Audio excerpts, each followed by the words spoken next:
নমস্কার বন্ধুরা, আমি মৌসুমী মাঝি। আজকে চলে এসেছি একদম সাদামাটা সিম্পলি একটা রেসিপি নিয়ে। আমি জানি এটা সবাই জানো, তবুও আমি কিভাবে করি সেটাই একটু শেয়ার করি।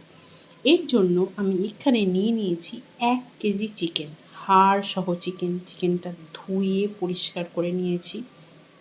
তোমরাও অবশ্যই ধুয়ে পরিষ্কার করে নেবে। এখন করে নেব সামান্য একটু ম্যারিনেট।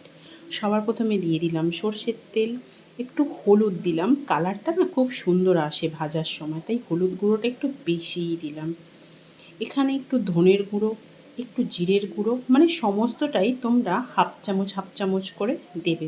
শুধু হলুদটা আমি আমার ইচ্ছা মতো একটু বেশি দিয়েছি। টক দইটা প্রায় শেষই হয়ে গিয়েছিল, আমার মনে ছিল না। যাই হোক, আমি ওটা 2 চামচের মতো এখানে ব্যবহার করতে পেরেছি। তো এই উপকরণ। আর অবশ্যই কী দিতে হবে, এই যে দেখো আদাটা ফ্রিজে ছিল, আদার এই হাল, মানে এটা হবে ওই 2 চামচের মতো। আর 2 চামচের মতো রসুন পেস্ট। মাংসয় সবসময় এটা আমি বড় চামচ নিয়েছি বলে এরকম মনে হচ্ছে, ছোট চামচে 2 চামচ হবে। তো ফ্রিজের মধ্যে ছিল বলে এটা বসে গেছে, বুঝতেই পারছো। তো এবার কচলে মাখবো। আমি এখানে একটা কথা বলি, আমি লঙ্কাটা দিইনি।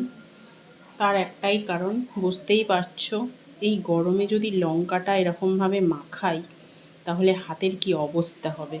এবার তোমরা যারা কমফর্টেবল তারা এই কাজটা করতে পারো। তো খুব ভালো করে মাখাতে হবে, মানে বেশ কিছুক্ষণ থেকে হাত দিয়ে ম্যারিনেশনটা করতে হবে। এতে কি হবে জানো তো, প্রতিটা কোণায় মশলাটা না খুব ভালোভাবে ঢুকে যাবে। তো আমি এটাই করি, হালকা পাতলা ঝোল করার জন্য এইভাবে ম্যারিনেট করে কিছুক্ষণ ফেলে রাখি। মোটামুটি কম করে 10 থেকে 15 মিনিট রাখলেই হবে। আর হাতে যদি সময় থাকে তো 1 ঘন্টা রাখতেই পারো। এই দেখো আদাগুলো আমি এইভাবে না একটু ভেঙে নিচ্ছিলাম। আর সত্যি বলতে কি, এখন তো গরমকাল, নর্মাল ফ্রিজে রাখি না। আমি যখন পেস্ট করি নুন আর তেল দিয়ে পেস্ট করি। যে কোনো তেল তোমরা দিতে পারো, সাদা তেল, সর্ষের তেল, যেটা ইচ্ছা দিয়ে মোটামুটি আমার 1 মাস পর্যন্ত থাকে। কিন্তু সবসময় তো আর অতটা ছাড়াতে তো হবে, তারপরে তো পেস্ট করব, তাই না? যখন যেরকম সময় হয় করে নিই। তো আমি ডিপ ফ্রিজেই রাখি, তো তারপরে একটু বার করে রাখলেই গরমের সিজন তাড়াতাড়ি নর্মালে চলে আসে। তো যেহেতু এটা ভুলে গিয়েছিলাম, মানে চিকেনটা হঠাৎ করেই হচ্ছিল, তাই আর বার করা হয়নি। তো এবার চলে এলাম রীতিমতো আমার কড়াইয়ে দিয়ে দিয়েছি তেল। হ্যাঁ, এখানে একটু সাদা তেল দিয়ে দিয়েছি। তো কেন, এই দেখো, ভাবলাম একটু পাঁপড় ভেজে নিই।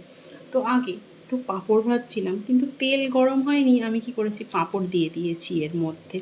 তো যাই হোক, মোটামুটি পাঁপড় আমার ভাজাভুজি হয়ে গেল। তো পাঁপড় ভাজা খেতে কে কে ভালোবাসো বলো তো? তোমরা ভাবছো চিকেন করতে করতে পাঁপড়? হ্যাঁ, পাঁপড়টাও ভাজছিলাম, তাই তোমাদেরকে দেখালাম।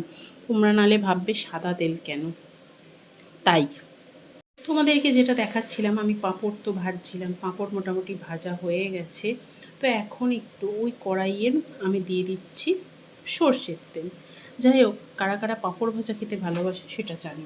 তো সর্ষের তেলেই আমি রান্নাটা করব, এখানে সাদা তেল ব্যবহার করছি না। তো চিকেনটা যতক্ষণ ম্যারিনেট হচ্ছে তার মধ্যে আমি কাজগুলো করে নিয়েছি। ধরো ওই পাঁপড় ভাজা, আলু কাটা, এই কাজগুলো, পেঁয়াজ কাটা, এই কাজগুলো করে নিয়েছি। আর আদা রসুন যেহেতু পেস্ট করাই ছিল, ওই ঝামেলাটা আমার হয়নি। তো আলুগুলো সবটা তোমাদের ইচ্ছা মতো নেবে, বা কতগুলো আলু দেবে। আমাদের এরা একটু আলু বেশি খায়, মানে সবার মোটামুটি 2 পিস করে লাগে, তো একটু বেশি আলু দেওয়া হয়েছে। অনেকে চিকেনে আলু দেয় না। তো আমি এখানে সামান্য একটু হলুদ আর নুন দিয়ে আলুগুলো ভাজবো, কারণ এই যে দেখো কি সুন্দর কালার এসে গেছে না আলুর মধ্যে।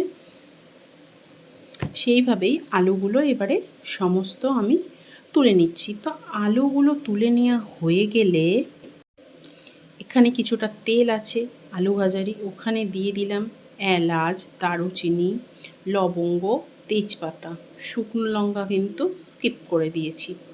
তো এরপর আর কি, পেঁয়াজটাও তোমরা ম্যারিনেট করার সময় দিতে পারো। তবে আমার ঠিক পেঁয়াজটা আমি দিয়ে দেখেছি কীরকম একটা জল কাটা ব্যাপার হয়, সেই টেস্টটা আলাদা হয়। কিন্তু আবার এই যে পেঁয়াজটা এখানে ভেজে নিয়ে দিলে তার টেস্টটা সম্পূর্ণ আলাদা হয়। যাক, পেঁয়াজটা বেশ কিছুক্ষণ থেকে ভাজবো আমি, বেশ একটু এই যে এরকম দেখো লাল লাল একদম হয়ে গেছে, পোড়া পোড়া টাইপের। তো এর মধ্যে না একটা টমেটো ছোটো মতো দিয়ে দিয়েছি, যেহেতু টক দই দিয়েছি টকটা একটু কম দেবো। আর এইদিকে দেখো দেখাচ্ছি যে চিকেনটা পাশেই নিয়ে রেখে দিয়েছি, কারণ ওই যে পেঁয়াজটা ভাজা হয়ে গেছে। এরপর চিকেন থেকে কিন্তু অনেকটা জলও বেরিয়েছে যেহেতু দই দেওয়া ছিল।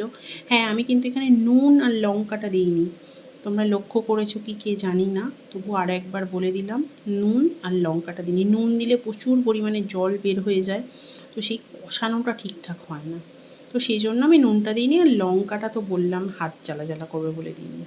এরপর আর কি, নাড়াচাড়া, যত ভালো করে পারবে কষাতে পারবে তত বেশি চিকেনের টেস্ট হবে। ওই যে এক হাতে কাজ করছিলাম তো তাই কড়াই থেকে ক্যামেরা মাঝে মাঝে সরে যাচ্ছে। তো তোমরা কে কে এইভাবে চিকেন তৈরি করো বাড়িতে, অবশ্যই আমাকে কমেন্ট বক্সে জানিও। তো খুব ভালো করে কষাচ্ছি, কষাতে কষাতে মনে পড়লো, ও আমি তো লঙ্কার গুঁড়োই দিইনি। যে যতটা ঝাল খাবে সে সেরকম লঙ্কার গুঁড়োটা দেবে।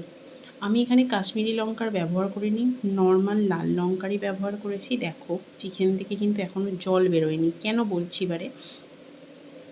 আমি কিন্তু এটা হাই ফ্লেমে চিকেনটা বেশ ভাজা ভাজা করে নিচ্ছিলাম। হ্যাঁ, চিকেনটা হাই ফ্লেমে এখানে ভাজা ভাজা করে নিচ্ছিলাম। মোটামুটি কষানো হয়ে গেলে, না হলে না প্রথমেই যদি লো ফ্লেমে দিয়ে দিই আদা রসুনের একটা কাঁচা গন্ধ রয়ে যায়, তো সেই গন্ধটা কাটানোর জন্যই কিন্তু আমি এটা হাই ফ্লেমে দিয়ে রান্নাটা করেছি। এদিকে দেখো বেশ কিছুক্ষণ হয়ে গেছে, আমি ঢাকা চাপা দিয়েছিলাম, সামান্য একটু জল বেরিয়েছে। তোমরা দেখতেই পাচ্ছ চিকেনটা আমার অনেকটা কষানো হয়ে গেছে। এই পর্যায়ে তোমরা যদি পারো তো দু এক পিস মানে ওই গালে দিয়ে দিতেই পারো, অবশ্যই নুনটা দিয়ে দিও, না হলে আবার টেস্ট লাগবে না বাপু। হ্যাঁ, আমি দিয়েছিলাম, ছেলের জন্য তুলেছিলাম আর নিজের জন্য। এই যে দেখো নুন দিয়ে আবার ঢাকা দিয়েছিলাম, আলুগুলো দিয়ে দিয়েছিলাম, দিয়ে সেটাই দেখাচ্ছি। এবার জল বেরোতে শুরু করে দিয়েছে।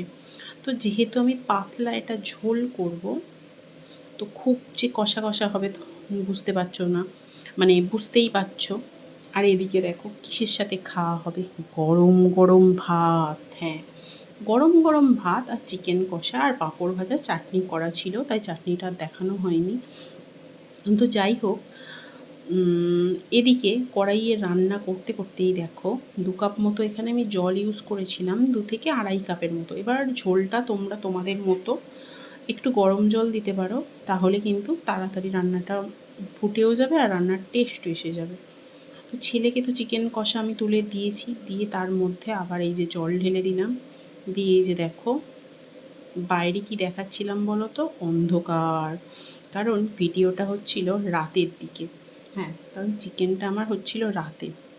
রাত হোক বা দিন, সানডে হইয়া মানডে, যেদিন ইচ্ছা তোমরা বানিয়ে ফেলো চিকেন ডে। তো চলো, টাটা, ভালো থেকো।